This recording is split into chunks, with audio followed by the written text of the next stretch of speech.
श्री राधा वल्लभ श्री हरिवंश। आज हमारे श्रीमद् भागवत का 69वां पाठ है, जिसमें कि भगवान शिव और दक्ष प्रजापति का मनोमालिन्य।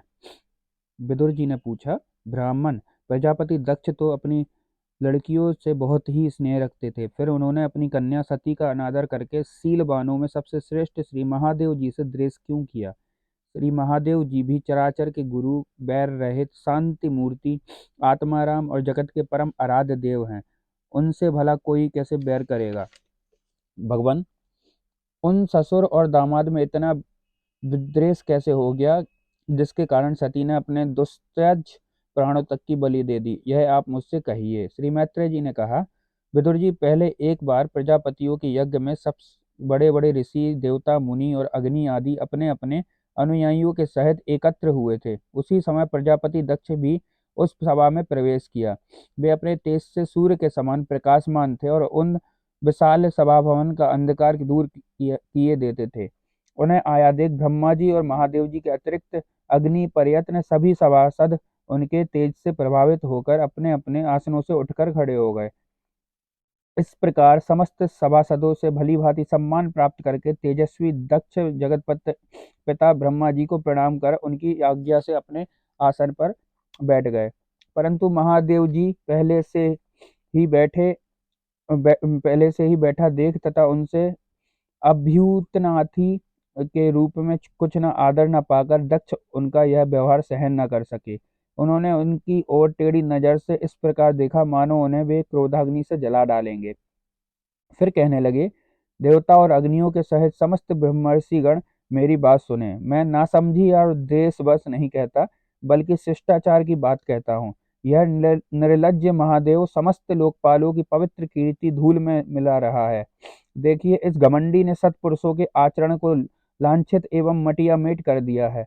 बंदर से नेत्र वाले इसने सत्पुरुषों के समान मेरी सावित्री सरीखी मृगनयनी पवित्र कन्या का अग्नि और ब्राह्मणों के सामने परिग्रहण किया था।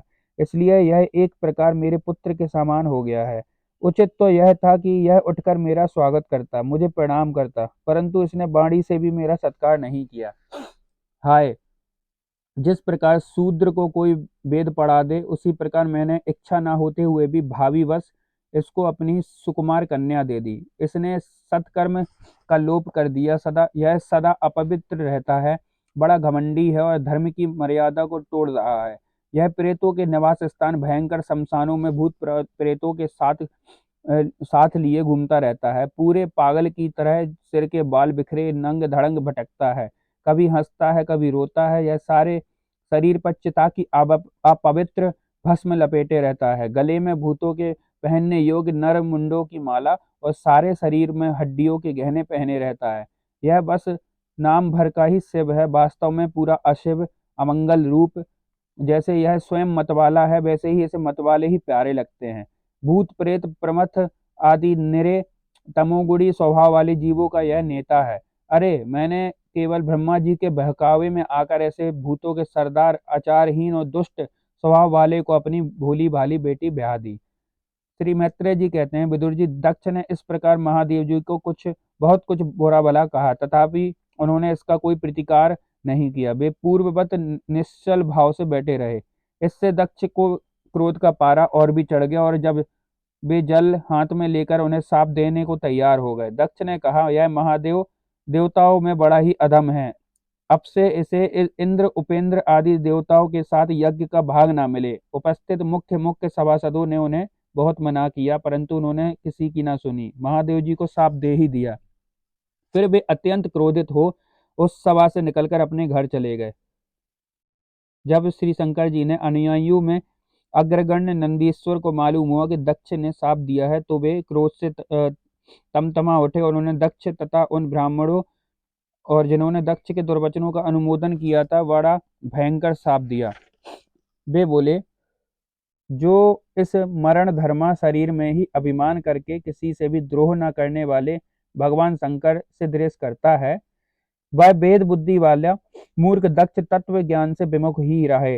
यह चातुर्मास यज्ञ करने वाले को अब अक्षय पुण्य प्राप्त होता है। आदि मिथ्यावाद रूप वेद वाक्यों से मोहित एवं विवेक भ्रष्ट होकर विषय सुख की इच्छा से कपट धर्ममय गृहस्थाश्रम में आसक्त रहकर कर्म कांड में ही लगा रहता है, इसकी बुद्धि देहादि में आत्म भाव का चिंतन करने वाली है। उससे उसके द्वारा इसने आत्म स्वरूप को भुला दिया है। यह साक्षात पशु के ही समान है। अतः अत्यंत स्त्री लंपट हो और शीघ्र ही इसका मुंह बकरे का सा हो जाए। यह मूर्ख कर्ममयी अविद्या को ही विद्या समझता है। इसलिए यह जो लोग भगवान शंकर का अपमान करने वाले इस दुष्ट के पीछे पीछे चलने वाले हैं, वे सभी जन्म मरण रूप संसार चक्र में पड़े रहें। वेद बाड़ी रूप लता फल श्रुति रूप पुष्पों से सुशोभित है। उसके कर्म फल रूप मनमोहक गंध से इनके चित्त क्षुब्ध हो रहे हैं। इससे ये शंकर द्रोही कर्मों के जाल में फंसे रहें। ये ब्राह्मण लोग भक्ष्य के विचार को छोड़कर केवल पेट पालने के लिए ही विद्या तप और व्रतादि का आश्रय लें तथा धन शरीर और इंद्रियों के सुख को ही सुख मानकर उन्हीं में गुलाम बनकर दुनिया में भीख मांगते भटका करें। नंदीश्वर के मुख से इस प्रकार ब्राह्मण कुल के लिए शाप सुनकर उनके बदले में भृगु जी ने यह दुस्तर शाप रूप ब्रह्म दंड दिया। जो लोग शिव भक्त हैं तथा जो उन भक्तों के अनुयायी हैं, वे सत्य शास्त्रों के विरुद्ध आचरण करने वाले और पाखंडी हों।